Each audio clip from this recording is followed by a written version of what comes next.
a todos e todas. Meu nome é Marina Ramalho, eu sou pesquisadora do Núcleo de Estudos da Divulgação Científica do Museu da Vida, Fundação Oswaldo Cruz. Hoje eu vou apresentar para vocês o trabalho Controvérsia e Saúde, a cobertura sobre a pílula do câncer em 2 jornais do Rio de Janeiro, que eu venho desenvolvendo também com a Vanessa Brasil de Carvalho e a Marcela Vitor Álvaro. Antes de entrar no trabalho propriamente, vale a pena a gente questionar por que é relevante estudar as controvérsias da ciência e da saúde nos meios de comunicação. Então, aqui eu dou alguns motivos. Por exemplo, esses meios constituem a principal arena na qual as controvérsias e questões científicas chegam ao conhecimento dos tomadores de decisão, de diferentes grupos de interesse e do público mais amplo. A sociedade tende a entender a ciência e suas controvérsias mais pelo filtro da linguagem e das imagens jornalísticas do que pela sua experiência direta ou educação prévia. Além disso, a análise de notícias e de outros conteúdos transmitidos nos meios de comunicação pode revelar traços importantes do contexto social em que eles se inscrevem e as relações de poder que os perpassam. Logo, é fundamental entender como esses assuntos estão sendo retratados nas mídias. Então, a análise da cobertura mediática sobre algum tema pode apontar, por exemplo, que enfoques narrativos ganham proeminência no debate público, que atores sociais ganham voz e assim têm seus argumentos legitimados, e quais atores são invisibilizados.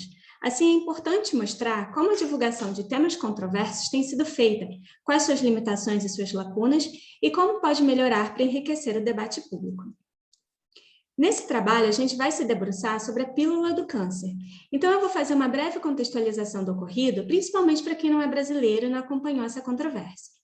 Nos anos 1990, um professor de Química da Universidade de São Paulo, chamado Gilberto Chierici, começa a produzir e distribuir cápsulas de fosfetanolamina sintética para tratamento de câncer, usando recursos e instalações da universidade. Essas cápsulas ficaram conhecidas como pílula do câncer. É importante frisar que a USP é a principal universidade brasileira, uma universidade pública bastante prestigiada. Em 2014, uma portaria da USP proibiu a produção e distribuição de cápsulas sem licença e registro, o que incluiu a fosfetanolamina sintética, desenvolvida pelo professor de Química. Daí, pacientes com câncer começaram a recorrer à justiça para ter acesso às cápsulas por via judicial. Em 2015, um paciente terminal, cujo recurso tinha sido negado pelo Tribunal de São Paulo, apelou ao Supremo Tribunal Federal e um dos ministros determinou que a USP fornecesse a pílula a esse paciente. Isso abriu um precedente e, como desdobramento, o Tribunal de São Paulo estendeu a decisão a todos os pacientes que solicitaram a pílula, obrigando a USP a fornecer a substância, mesmo sem a existência de estudos clínicos que garantissem a eficácia da substância ou que identificassem possíveis efeitos adversos. É nesse momento, em 2015, que o episódio ganhou os holofotes da mídia, gerando polêmica e comoção social. Aqui são alguns exemplos da cobertura midiática que o episódio gerou. Temos exemplos de jornais, mas também de programas de TV de grande audiência e outros meios de comunicação. Também em 2015, diante da pressão popular, o então Ministério da Ciência, Tecnologia e Inovação anunciou um investimento de 10 milhões de reais a estudos com a fosfetanolamina sintética, e começaram assim os testes clínicos com a fosfetanolamina. Em 2016, que a então presidente Dilma Rousseff sancionou uma lei que autorizava a produção, importação, prescrição, posse ou uso da substância independentemente de registro sanitário. Entretanto, um mês depois, a lei foi anulada por ação direta de inconstitucionalidade ajuizada pela Associação Médica Brasileira. Em suma, o caso gerou debates em diversas frentes com diferentes setores da sociedade. Por exemplo, criticou-se a iniciativa do professor Chierici por despertar esperanças sem a devida comprovação científica. Questionou-se a postura da USP diante da distribuição à população de uma substância sem licença dos órgãos reguladores. Especulou-se sobre possíveis interesses econômicos por trás da falta de licença da substância. Questionaram-se os métodos da ciência para teste de substâncias com potencial para tratar doenças graves. Especularam-se quais eram os reais motivos que levaram o Ministério a investir 10 milhões em estudos com uma única substância e discutiu-se ainda o poder de pressão e de participação política da sociedade em assuntos diretamente ligados à ciência e à saúde.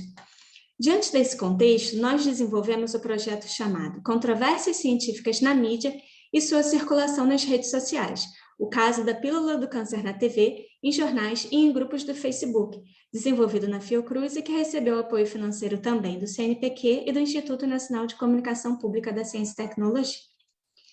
Por conta do tempo, eu vou apresentar aqui hoje um recorte bem restrito desse projeto, que trata da cobertura sobre o tema feito por 2 jornais do Rio de Janeiro, o Dia e o Globo. Então, a escolha desses jornais se deu pela sua relevância em termos de circulação e por apresentarem públicos-alvo distintos. Para selecionar os textos, a gente usou a ferramenta de busca dos sites dos jornais com as palavras-chave fosfetanolamina e pílula do câncer. Foram encontrados 71 textos, mas nós optamos por analisar, a partir de uma análise de conteúdo quantitativa, apenas os textos e matérias que tinham a pílula como tema principal, o que reduziu a nossa amostra a 57 textos, 33 de O Globo e 24 de O Dia, durante os anos de 2015 e 2018, que foram o período de maior desdobramento do caso. Também por conta do tempo, aqui eu destaco apenas alguns resultados. Um dos aspectos que nós analisamos foram os enfoques narrativos dos textos. Nós observamos que o enfoque mais recorrente foi o político-jurídico, ou seja, eram textos com foco nas estratégias, ações ou deliberações políticas de membros do Congresso ou de outros órgãos do governo, decisões sobre financiamento de pesquisas ou com foco nas batalhas judiciais para a obtenção da pílula. Em seguida, o outro enfoque mais recorrente foi o científico, ou seja, eram textos com ênfase nos resultados de pesquisas clínicas ou nos antecedentes científicos do caso, ou sobre o funcionamento da substância no organismo ou ainda nas etapas de liberação de medicamento por órgão regulador. Outros enfoques observados, porém menos frequentes, foram os enfoques ético-moral, o de drama do paciente e o enfoque comercial. Outro aspecto que nós observamos foram as fontes mencionadas nos textos, porque elas dão indícios de quais atores sociais foram ouvidos para a construção das matérias, ou seja, que atores sociais tiveram suas opiniões e argumentos explicitados nessa cobertura. As principais fontes, como podemos observar no gráfico, foram, em primeiro lugar, membros do Poder Executivo, mencionados no maior número de textos. Em seguida, cientistas e representantes de instituições de pesquisa, juntamente com membros do Poder Legislativo. No que diz respeito às vozes, ou seja, aquelas fontes que não foram apenas mencionadas, mas que tiveram suas falas expostas, entre aspas, explicitamente, houve um equilíbrio maior. O mesmo número de textos, no caso 10 textos, deram voz a pacientes ou seus familiares, a cientistas, a médicos e a membros do Poder Executivo. E aí vale destacar que o Globo deu bem mais espaço para as falas de cientistas e médicos do que o Dia. Além disso, outro dado que a gente levantou foi a quantidade de textos ou matérias que explicitavam argumentos a favor e contra o uso da pílula do câncer por pacientes. Nesse gráfico, a gente observa que não houve uma diferença muito discrepante entre a quantidade de matérias com argumentos a favor e contra em cada jornal. O Globo teve 4 matérias com argumentos a favor e 6 com argumentos contra.